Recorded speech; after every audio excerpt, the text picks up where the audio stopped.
Hello दोस्तों, स्वागत है आप सबका एक बार फिर से आपके अपने चैनल हर दिन टेक्निकल पर। आशा करता हूँ आप लोग अच्छे ही होंगे। ये अंश हैं जो मुझे डिस्टर्ब करते रहते हैं, मैं काम करता हूँ तब, और ये कुछ ना कुछ करते रहते हैं। हेलो बोलो। हेलो। अच्छा, ऐसे करके बोलो सबसे हेलो। हेलो। अब इसे वापस लगाओ, लैपटॉप कैसे चलेगा। Okay, good. वो तो खराब हो जाएगा, रहने दो, अपना चलाओ। कुछ होगा नहीं होगा। भाइयों, हमारा आज का जो वीडियो है वो 3055 सर्किट बोर्ड का है, जो बहुत ही ऑर्डिनरी सर्किट है जो मार्केट में अवेलेबल रहता है, उसके ऊपर वीडियो है ये। और काफ़ी दिनों से थोड़ा बिजी था मैं, इसलिए वीडियो आने में थोड़ा टाइम लग गया। तो मैं ये ध्यान में रख के कोशिश करता हूँ वीडियो बनाने की, ध्यान रखता हूँ कि मेरे जो नए भाई हैं जो बिल्कुल नया सीख रहे हैं उनकी थोड़ी हेल्प हो जाए।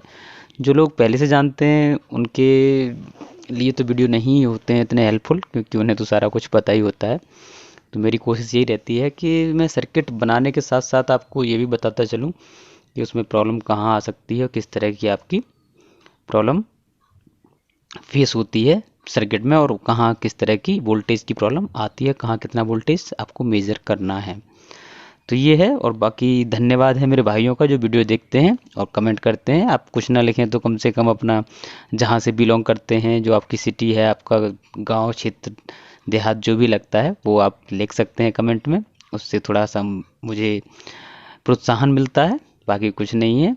और वीडियो थोड़े से लंबे हो जाते हैं क्योंकि मैं शॉर्ट में नहीं समझाना चाहता आपको। अगर देख ही रहे हैं तो थोड़ा टाइम निकाल के देखिए, अगर नहीं टाइम है तो फिर कोई बात नहीं है, लेकिन मैं छोटे का करूँगा तो जो भाई मेरे सीखना चाहते हैं उनका लॉस होगा।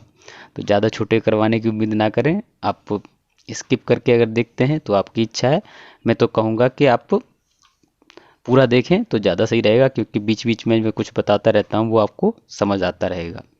तो चैनल पे जुड़े रहने के लिए धन्यवाद। और जो बंदे नए आते हैं, जो भाई मेरे नए आते हैं, वो सब्सक्राइब कर लिया करें, क्योंकि ऐसे बहुत सारे वीडियो हैं जो अभी इस पे आने वाले हैं। तो चलिए स्टार्ट करते हैं। देखिए कुछ इस तरह का बोर्ड है ये यहाँ पे, और जो मैंने आज ड्रॉ किया है वो सिर्फ इतना सेक्शन मिलेगा आपको जहाँ ये आपको दिख रहा है। यानी कि एक चैनल ये होता है हमारा और एक चैनल दूसरा इधर होता है, लेफ्ट राइट के दो चैनल होते हैं। तो इस तरह का बोर्ड होता है। थोड़ा बहुत कंपोनेंट इधर उधर करके, एक आध कंपोनेंट जोड़ के या घटा के, इस तरह का मार्केट में अवेलेबल है। सर्किट वही है, काम उस तरह से करता है। अब देखिए इसमें दो बड़े ट्रांजिस्टर दिए हुए हैं जो BD139 140 है, और जो मैंने ड्रॉ किया है उसमें BC548 और 558 इस तरह के दो ट्रांजिस्टर लगे हैं। बात वही है, यहाँ सिर्फ स्ट्रेंथ करने के लिए दे दिया है, क्योंकि मेन ट्रांजिस्टर को जो सफिशिएंट करंट चाहिए वो यहाँ से दे दिया जाए, इसलिए यहाँ बड़े ट्रांजिस्टर कर दिए। अगर आप सिंगल पेयर चलाते हैं तो छोटे ट्रांजिस्टर भी चला सकते हैं। हालांकि मेरे पास ये दोनों तरह के बोर्ड अवेलेबल हैं और दोनों पे प्रैक्टिकल करेंगे हम लोग। तो आज छोटे वाले का कर दिया है, उसी छोटे में ही हम बड़े लगा के देखेंगे सक्सेस होता है नहीं होता है, वो आगे देख लेंगे। तो चलिए ज़्यादा देरी ना करते हुए वीडियो स्टार्ट कर लेते हैं। तो देखिए वही है, ये हमारा जो बोर्ड है वो 24 वोल्ट की प्लस सप्लाई और माइनस सप्लाई पे चलेगा, ठीक है। और इसके साथ ही हमारा ग्राउंड या 0 वोल्ट वो भी मैंने ड्रॉ किया है साथ में, क्योंकि ये डुअल सप्लाई पे चलने वाला सर्किट है। तो हमें दोनों ही तरह की सप्लाई इसमें ज़रूरत पड़ती है, एक प्लस और एक माइनस। तो देखिए आगे चलते हैं। GND, अब देखिए यहाँ 24 वोल्ट हो गया ऊपर की GND या 0 वोल्ट बीच की, और ये -24 वोल्ट सप्लाई। यानी कि हमें ट्रांसफार्मर से जो सप्लाई मिलती है वो प्लस की ऊपर और माइनस की नीचे मिलती है, जो डायोड रेक्टिफायर के थ्रू आती है। और ग्राउंड वाला हमारा डायरेक्ट सीधे ट्रांसफार्मर की सेंटर टेप से जुड़ा रहता है, ठीक है। ये तो मैं काफ़ी वीडियो में बता चुका हूँ, लेकिन फिर भी अगर समझ में नहीं आता किसी को तो बता देता हूँ। चलिए अब देख लेते हैं। दो ट्रांजिस्टर हम यहाँ ले लेंगे। देखिए ये 558 है, दोनों ही 558 होंगे। और थोड़ा सा सर्किट में कॉम्प्लिकेशंस ना हो इसलिए एक आपको सीधा दिखेगा, एक उल्टा दिखेगा, ठीक है। तो कोशिश ये की है कि आपको इजी तरीके से समझ में आ जाए, ज़्यादा कॉम्प्लिकेशंस ना हो ड्राइंग में, इसलिए। चलिए देख लीजिए दोनों के एमीटर। अब उससे पहले क्या होता है कि यहाँ इसकी ज़रा कॉन्फ़िगरेशन देख लें, क्योंकि ये PNP टाइप का ट्रांजिस्टर है। तो BC558, इसका पूरा नंबर BC558 है, क्योंकि यहाँ पे मैं लिख नहीं सकता हूँ पूरा, इसलिए सिर्फ 558 नंबर लिखा है, जबकि आप BC558 है। बहुत ही जनरल टाइप का ट्रांजिस्टर है, जनरल पर्पज़ का है, आपको मार्केट में इजीली अवेलेबल हो जाता है, 1-2 रुपये से ज़्यादा कीमत नहीं है इसकी। और 548 भी ऐसा ही है। तो बहुत जनरल टाइप के ट्रांजिस्टर हैं ये, और जो लोग बनाना सीखना चाहते हैं वो इन ट्रांजिस्टरों पे यूज़ करके बना सकते हैं, बहुत सस्ता पड़ेगा, DIY आपका, और आपको समझ भी आ जाएगा। तो चलिए स्टार्ट करते हैं। तो इस तरह से इसके जो फर्स्ट वाला हमारा ट्रांजिस्टर रहेगा, उसके बेस पे हमें सिग्नल देना होता है। तो देखिए सिग्नल जो हम देते हैं एम्पलीफायर को, या तो आपकी बेस ट्रिवल की जो बोर्ड होती है वहाँ से आता है, आप डायरेक्ट भी दे सकते हैं, बेस ट्रिवल बोर्ड में नहीं होता है, लेकिन हालांकि सिग्नल हमारा यहीं आएगा, जो पहला ट्रांजिस्टर होगा उसके बेस पे। और एक ये जो PF होता है हमारा, जिसका नंबर रहेगा 224, ठीक है, 224 रहेगा ये। और ये PF का नंबर है, वैल्यू नहीं है। और ये सीधे जाके जुड़ता है हमारा सिग्नल से, सिग्नल वायर मिडिल का होता है हमारा, और जो लास्ट का है हम ग्राउंड से जोड़ लेते हैं उसे, देखिए इस तरह से कुछ। तो ये यहाँ जुड़ जाता है, ठीक है, यहाँ जुड़ गया कि ये। अब यहीं क्या होता है कि यही सिग्नल हमारा 15K की रेजिस्टेंस के साथ ग्राउंड से जुड़ा रहता है। तो वो भी हम देख लेते हैं एक बार। ये 15K की रेजिस्टेंस है जो ग्राउंड और इसके साथ जुड़ी हुई है सिग्नल के साथ। देखिए ये इतना यहाँ कंप्लीट हो गया, सिग्नल यहाँ तक हमारा आ गया है। अब आगे की प्रोसेस देख लेते हैं कि इनके दोनों के एमीटर पे हमें कुछ पॉजिटिव वोल्ट देना होता है। तो उसका अरेंजमेंट है, वो देख लेते हैं। अब देखिए यहाँ दोनों को शॉर्ट किया जाएगा, आपस में जुड़े रहेंगे इन दोनों के जो एमीटर हैं, क्योंकि यहाँ देख लीजिए कलेक्टर बेस एमीटर, तो ये एमीटर है, तो इसका ये एमीटर ये हो गया, और ये उल्टा करके लगाया हुआ है, तो इसका एमीटर यहाँ होगा, ठीक है। अब इस पर कुछ वोल्टेज देना होता है। तो होता क्या है कि ये हम पॉजिटिव से देंगे, इसे पॉजिटिव से कनेक्ट करना है हमें। तो चलिए वो देख लेते हैं किस तरह से। देखिए 2K की रेजिस्टेंस, यानी कि 2.2K की रेजिस्टेंस यहाँ जुड़ी रहेगी, और उसी के साथ में एक डायोड लगा रहेगा। देखिए आप जिस तरह से यहाँ दिखाया गया है, ये पट्टी जो आपकी है वो इस तरफ रहेगी, और दूसरा सिरा आपका सीधे ग्राउंड से जुड़ जाएगा। ये 12 वोल्ट का जेनर डायोड है। और अगर आप चेक करेंगे तो जैसा कि मैंने बताया था आपको, साथ साथ में सर्किट टेस्टिंग हेल्प भी करता रहूँगा। तो इस पॉइंट पे और इस ग्राउंड पॉइंट के बीच में अगर आप मल्टीमीटर को प्रोब लगाते हैं, यहाँ पे चेक करते हैं मल्टीमीटर से, तो आपको 12 वोल्ट ही मिलेगा, क्योंकि यहाँ 24 वोल्ट है, और 24 वोल्ट से ये रेजिस्टेंस ड्रॉप करेगी, क्योंकि यहाँ एक जेनर लगा हुआ है, जेनर 12 वोल्ट से आगे ज़्यादा पास नहीं होने देगा, तो वो यहाँ पे आपका ड्रॉप कर देगी वोल्टेज। अब ये ऐसे किया जाता है क्योंकि हमें यहाँ कुछ 12 वोल्ट से कम देना होता है। अगर मान लीजिए आपका एम्पलीफायर चल रहा है, सफिशिएंट लोड पे चल रहा है, और वोल्टेज ड्रॉप होता है, तो इसके एमीटर पे भी वोल्टेज ड्रॉप हो जाएगा, जिससे आपकी आवाज़ फिर ख़राब होगी, यानी कि अप डाउन आएगा, तो वेरिएशन ज़्यादा समझ आएगा। उसको फिक्स करने के लिए क्या करते हैं कि हमें यहाँ फिक्स वोल्टेज चाहिए होता है। तो अब यहाँ पे आपका 12 वोल्ट कर दिया 24 से, तो अगर कम ज़्यादा वेरिएशन आता भी है तो यहाँ आपको फिक्स 12 मिलता रहेगा, लेकिन हम यहाँ 12 नहीं दे सकते, इसलिए यहाँ पे 3.3K की रेजिस्टेंस और जोड़ेंगे हम, और उसके बाद सीधा नीचे हम इसके साथ कनेक्ट कर देंगे। चलिए देख लेते हैं, इस तरह से ये कनेक्ट हो जाता है। तो आपके एमीटर पे अब 12 वोल्ट से कुछ कम वोल्ट यहाँ आ गए हैं, ये कनेक्ट हो गया है, तो यहाँ सारा कुछ हो गया कनेक्शन। अब इसकी पहली पिन जो कलेक्टर है वो और जोड़ लेते हैं, जो कि हमारी -24 वोल्ट से जुड़ी रहेगी एक रेजिस्टेंस के थ्रू। तो इस रेजिस्टेंस की वैल्यू रहेगी 1K, जैसा कि आप देख रहे हैं ये हो गया।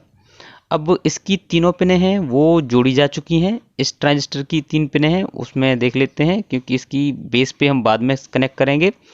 इसके जो एमीटर है उसको जोड़ देते हैं नेगेटिव लाइन से।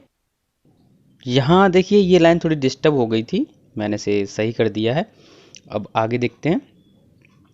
इसके बेस पे जो सिग्नल मिलेगा हमें, जो वायर कनेक्ट होगा, यानी कि सर्किट जो बनेगा, वो एक फीडबैक की लाइन से होगा, उसे हम सर्किट में आगे देख लेंगे।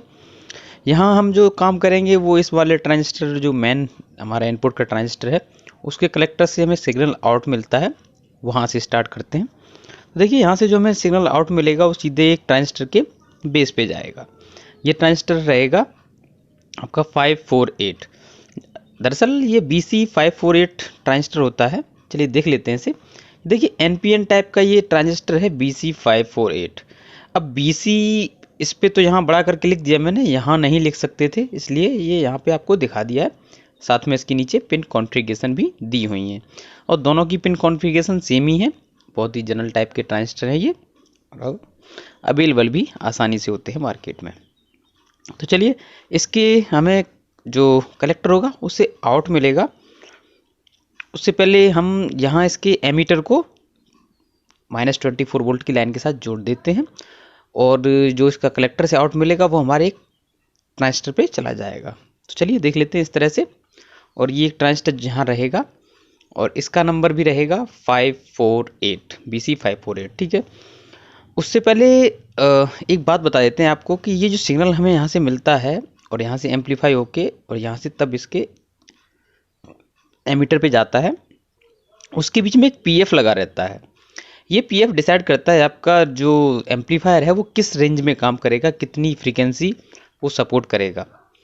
तो अब फ्रीक्वेंसी का क्या होता है, जितनी लोअर फ्रीक्वेंसी होगी वो हमारी बेस होती है, जितनी हायर फ्रीक्वेंसी होती है वो हमारी ट्रिबल होती है। एग्जांपल के लिए देखिए कि आप 100 से नीचे की जैसी फ्रीक्वेंसी आते जाएंगे 100, 90, 80, 70, 50, 40, 30 हर्ट्ज तक की फ्रीक्वेंसी आ पाएंगे तो बेस की कैटेगरी में आ जाती है। वो सिर्फ बेस मिलता है उस पर आपको, तो वो बेस की होती है। और जैसे ही आप 10 या उससे ऊपर जाते हैं 10, 12, 15, 20 किलो हर्ट्ज की फ्रीक्वेंसी जाएंगे वो आपकी ट्रेबल में चली जाती है। इसके बीच की मिड फ्रीक्वेंसी रहती है। तो ये कुल मिला के कॉम्बिनेशन फ्रीक्वेंसी वाला किसी और दिन देखेंगे जहां हम पीएफ देख लेते हैं, डिसाइड कर देते हैं। देखिए इसके कलेक्टर और बेस के बीच में एक पीएफ लगता है जिसकी वैल्यू 221 रहेगी। और देखिए इसका एक सिरा यहाँ कलेक्टर के साथ जुड़ा हुआ है, दूसरा सिरा हमें बेस के साथ जोड़ना है, ठीक है। तो हम बेस के साथ इसे जोड़ देते हैं। अगर हम यहाँ से देखेंगे तो ये सिरा एक बेस से हो गया और दूसरा कलेक्टर से लगाई हुआ है और सिग्नल आउट हमारा जो होगा वो इस ट्रांजिस्टर पे चला जाएगा। दरअसल ये ट्रांजिस्टर जो है वो वाइसिंग ट्रांजिस्टर है, थोड़ा सा अलग हटके है, तो इसमें हाईलाइट कर देता हूँ तो आपको सही से समझ आए कि ये वाइसिंग है। हमारे ड्राइवर स्टेज के लिए वाइसिंग यहीं से बनेगी और यहीं से जाएगी, तो वो देख लेते हैं एक बार। तो अब इसका एमीटर तो हमारा कनेक्ट हो गया क्योंकि ये एमीटर ऐसे आया और इससे होके -24 वोल्ट की सप्लाई इस पे पहुंच जाएगी। लेकिन माइनस वाली सप्लाई आ गई, पॉजिटिव को भी हम जोड़ लेते हैं। तो देखिए ये इस तरह से जुड़ा रहेगा। एक रेजिस्टेंस यहाँ लगी रहेगी इसके सीरीज में 4K7 यानी कि 4.7K यानी कि 4.7K की रेजिस्टेंस के साथ जुड़ा रहेगा और इसकी सीरीज में एक रेजिस्टेंस और लगी रहेगी जिसकी वैल्यू रहेगी 1.5K, ठीक है। तो ये दो रेजिस्टेंस हो गई जो इसके कलेक्टर पे आके जुड़ती हैं। अभी क्या होता है, इसके बेस को जो हमें देना होता है तो वो एक वोल्टेज डिवाइडिंग नेटवर्क के थ्रू हमें वोल्टेज देना होता है जो कलेक्टर और एमीटर के दोनों के बीच में एक रेजिस्टेंस जोड़ के एक एक बनाया जाता है। तो देख लेते हैं उसे भी। तो पहले हम यहाँ से एक रेजिस्टेंस के कलेक्टर से ले लेते हैं, उसे जोड़ लेते हैं हम। देखिए ये 3K की रेजिस्टेंस रहेगी यानी कि 3.3K की रेजिस्टेंस और सीधे इसके बेस पे जुड़ जाएगी। दूसरी रेजिस्टेंस हमारी रहेगी वो एमीटर से जुड़ के सीधे बेस पे जुड़ जाती है आके, इसकी वैल्यू 2.2K रहेगी, ठीक है। ये देख लीजिए। अब है क्या कि इसके कलेक्टर से ये रेजिस्टेंस आ गई और एमीटर से ये आ गई, एक वोल्टेज डिवाइडर नेटवर्क यहाँ बन गया और ये जाके बेस पे पहुंच गया। अब जो भी वोल्टेज होगा यहाँ पे होगा। अब रिकमेंडेशन ये होती है कि इस ट्रांजिस्टर को आप जो मेन हीट सिंक होती है आपकी, जहाँ पे आपकी पावर ट्रांजिस्टर लगे रहते हैं 2N3055 अगर इसमें है तो उस वाली हीट सिंक पे ही से कसें। लेकिन अब ये क्या है कि ज़्यादा वोल्टेज का नहीं है, डोमेस्टिक यूज़ का पर्पज़ का बोर्ड है तो इसमें यहाँ बोर्ड पे ही माउंट होता है सीधे, ये इसे हीट सिंक के साथ माउंट नहीं किया जाता। चलिए आगे देख लेते हैं। ये हो गया। अब क्या है, इसके कलेक्टर से हमें सिग्नल आउट मिलेगा पॉजिटिव 0.7 वोल्ट होगा जो कि, तो देख लेते हैं एक बार। ये जो होगा वो 100 ओम की एक रेजिस्टेंस के साथ में एक ट्रांजिस्टर होगा उसके बेस पे जुड़ा रहेगा। तो देखिए ये है, इसके बेस पे आ जाएगा ये। इस ट्रांजिस्टर का नंबर रहेगा BC548। ये एक NPN टाइप का ट्रांजिस्टर है जो यहाँ नीचे बताया गया है, ठीक है। तो BC548 और 558 में बड़ा कन्फ्यूज़न रहता है, तो आपको कोई कन्फ्यूज़न ना हो इसके लिए हमने यहाँ 558 और 548 दोनों ही ट्रांजिस्टर यहाँ दिखा रखे हैं और आप उनकी जगह पे ही उन्हें लगाएं, अदला बदली ना कर लें, नहीं तो आपका लॉस होगा। मैं नहीं चाहता किसी भाई का मेरा लॉस हो। तो चलिए आगे देख लेते हैं। इसके कलेक्टर को हम सीधे 24 वोल्ट की लाइन से जोड़ देंगे और एमीटर से हमें आउट मिलेगा। ठीक है, तो देख लेते हैं। ये एमीटर से मिलेगा हमें आउट और ये जाएगा सीधे एक रेजिस्टेंस के थ्रू। अब ये रेजिस्टेंस आप देख रहे हैं यहाँ पे क्या है कि ये ग्राउंड के साथ नहीं जुड़ी हुई है, इसलिए थोड़ा सी नीचे कर दी है। तो इसे नीचे क्यों छोड़ा गया है? दरअसल ये फीडबैक वाली लाइन से जुड़ा रहेगा, जैसा कि पीछे बताया था हमें, ये 1K की रेजिस्टेंस के साथ फीडबैक की लाइन से जुड़ा रहता है। चलिए यहाँ लिख देते हैं, तो ये लिख दिया। अब ये सर्किट पॉजिटिव लाइन का हो गया, यहाँ 0.7 वोल्ट पॉजिटिव हमें मिल जाएगा। आप यहाँ इस पॉइंट पे और इस ग्राउंड के साथ में अगर मल्टीमीटर कनेक्ट करके देखेंगे तो आपको 0.7 वोल्ट मिलना चाहिए। अगर नहीं मिल रहा है तो आप पीछे चेक करें, कोई कंपोनेंट सही नहीं होगा। ठीक है, अब माइनस की साइड का भी देख लेते हैं एक बार। देखिए यहाँ भी वही है, इसमें भी एक 100 ओम की रेजिस्टेंस लगी थी, यहाँ भी एक 100 ओम की रेजिस्टेंस लगी रहेगी और यहाँ से होते हुए ये सीधे एक ट्रांजिस्टर के बेस पे चली जाएगी। ये ट्रांजिस्टर रहेगा आपका BC558, ये देख लीजिए। और इसका एमीटर है वो सीधे फीडबैक की साइड से जुड़ा रहेगा एक रेजिस्टेंस के थ्रू, और ये रेजिस्टेंस रहेगी 10 ओम 0.5 वॉट, जैसा कि यहाँ लिख दिया। ज़रूरत थी 0.5 वॉट लिखने की तो लिख दिया गया है। ठीक है, अब इसका जो कलेक्टर रहेगा उससे हमें आउट मिलेगा और ये एक 1K की रेजिस्टेंस के साथ आपके -24 वोल्ट की लाइन से जुड़ा रहता है। तो यहाँ पे आपके अब जो ड्राइवर स्टेज थी वो भी कंप्लीट हो गई है। अब उसके बाद बात आती है मेन ट्रांजिस्टरों की, देख लेते हैं। अब यहाँ आपके जो मेन ट्रांजिस्टर हैं दो लगे होते हैं, माने कि एक पेयर होता है। तो ये 2N3055 का एक पेयर है, जिसकी पहली पिन आपको बेस और ये वाली एमीटर रहेगी और जिसका बाहरी सिरा होता है वो कलेक्टर रहता है। तो देख लेते हैं एक बार, लिख देते हैं सब पे, तीनों हो गया। और यहाँ नट बोल्ट के साथ में ही कनेक्शन होता है, वो समझा दिया जाएगा। नीचे वाले पे भी लिख देते हैं हम पहले। तो ये 2N3055 B E और C लिख दिया, सेम हो गया। अब होता क्या है कि ये जो हमें यहाँ से कलेक्टर से आउट मिला पॉजिटिव, तो वो हमारे सीधे इसके बेस पे चला जाएगा। यहाँ हालांकि ये 1K की रेजिस्टेंस के साथ फीडबैक से जुड़ा रहता है और यहाँ से सीधा हमारा बेस पे चला जाता है। तो जोड़ लेते हैं एक बार, तो ये इस तरह से जुड़ गया। अब इसका जो कलेक्टर होगा वो डायरेक्ट 24 वोल्ट की सप्लाई से जुड़ा रहता है, नट वोल्ट के थ्रू जो बॉडी के साथ जुड़ा रहता है। ये कवर के साथ में ही कनेक्ट रहता है, ये 24 वोल्ट की लाइन होती है। ठीक है, और नीचे वाला जो होगा वो हमारा इसके कलेक्टर से हमें जो आउट मिलेगा वो बेस पे चला जाएगा और इसका जो एमीटर रहेगा वो हमारा -24 वोल्ट से रहेगा। दोनों में थोड़ा सा अंतर है, यहाँ पे देख लीजिए, क्योंकि सेम ही ट्रांजिस्टर है इसलिए इसका एमीटर हमें आउट देगा बट इसके कलेक्टर से हमें आउट मिलेगा। तो यहाँ कलेक्टर से आउट ले लेते हैं और एमीटर को 24 वोल्ट के साथ कनेक्ट कर देते हैं। तो एमीटर 24 वोल्ट के साथ कनेक्ट हो गया और कलेक्टर से हम एक रेजिस्टेंस लगाएंगे जो फीडबैक की लाइन से जुड़ी रहती है। यहाँ ये जुड़ी हुई है और इसकी वैल्यू रहेगी 2.2 ओम 5 वॉट, और ऊपर वाले के लिए भी लगा देंगे इस तरह से 2.2 ओम 5 वॉट। अब क्या है कि ये डुप्लीकेट ट्रांजिस्टर ज़्यादा मार्केट में मिलते हैं तो वही अवेलेबल होते हैं, तो इसकी वजह से यहाँ 2.2 ओम की रेजिस्टेंस यूज़ की गई है। अगर आप इसकी जगह कोई और नंबर का ट्रांजिस्टर लगाते हैं या फिर यही ओरिजिनल ट्रांजिस्टर लगाते हैं आप, तो आप यहाँ 0.33 ओम की रेजिस्टेंस भी आसानी से यूज़ कर सकते हैं। या आप 2N3773 अगर यहाँ यूज़ कर लेते हैं तो आप यहाँ पे उस तरह की रेजिस्टेंस यूज़ कर सकते हैं। ठीक है, ये हो गया। अब इसे हम सीधे एमीटर से भी कनेक्ट कर देते हैं, तो ये यहाँ एमीटर के साथ कनेक्ट हो गई। ठीक है, अब इतना सब होने के बाद में भी फीडबैक वाला हमारा काम जो है, फीडबैक वाला वो अधूरा ही है। इसे हम जोड़ लेते हैं। तो यहाँ एक 15K की रेजिस्टेंस यानी 15K की रेजिस्टेंस एक लगेगी और जो हमारे सीधे उसके बेस पे जाएगी, इस ट्रांजिस्टर के बेस पे। चलिए कनेक्ट कर लेते हैं इसके बेस पे। अब यहाँ से फीडबैक का हो गया, जुड़ गया सारा कुछ, लेकिन अभी थोड़ा सा अधूरा है क्योंकि इसी के बाद में एक यहाँ पे आपको कैपेसिटर और एक रेजिस्टेंस और लगानी होती है, तो वो देख लेते हैं। यहाँ देखिए कैपेसिटर है जिसकी वैल्यू रहेगी 47 माइक्रोफैरड और इसे आप 35 वोल्ट में लगाएं, मिनिमम 35 वोल्ट लगाएं। आप मैक्सिमम आगे के लिए आप 50 वोल्ट में या 63 वोल्ट में भी जा सकते हैं, 50 या 63 वोल्ट में, बट मिनिमम 35 वोल्ट आप यहाँ लगाएं। चलिए एक 470K की रेजिस्टेंस और लगेगी इसके साथ में 470 ओम की, 470 ओम या 470 ओम। ठीक है, ये कनेक्ट हो गई आपके ग्राउंड के साथ में।